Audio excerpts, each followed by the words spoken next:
Nagpaabot ng solidong suporta ang ilang leader ng Kamara para kay House Speaker Martin Romualdez, kasunod ng nalalapit na 20th Congress. Si Mela Lesmoras sa sentro ng balita. Yes, Mela. Angelique, kumpiyansa ang ilang House leaders na si House Speaker Martin Romualdez pa rin ang mamumuno sa Kamara sa 20th Congress.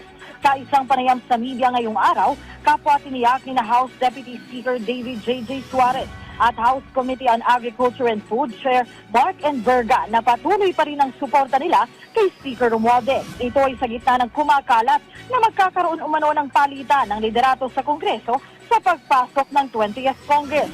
Giti na Suarez at Enverga, wala naman silang nasasagap na impormasyon ukol dito.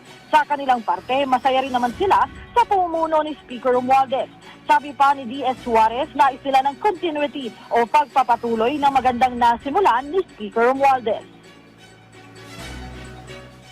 Alam mo, hindi mo maiiwasan yun kasi syempre papasok ka talaga sa bagong kongreso, ang daming ufo-float, ang daming pangalan na babanggitin. Kasi lang sa amin, sa lakas, we're the dominant majority party. Kung hindi po ako nagkakamali, we have around 105 elected congressmen and we're 100% behind the leadership of Speaker Martin Romualdez. Of course, under the banner of continuity. No? I think there's still so much work that we need to do. Marami pa tayong mga legislation na kailangan i-push.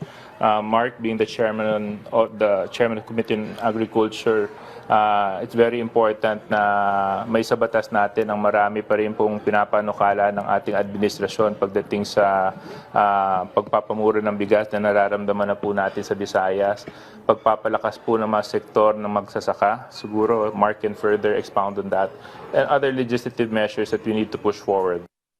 Actually, kumpiyansa nga ang mga House leader na pagtungtong ng 20th Congress ay mas marami pa silang mahalagang panukalang batas na maipapasa. Angelique? Okay, maraming salamat, Mela Lesmoras.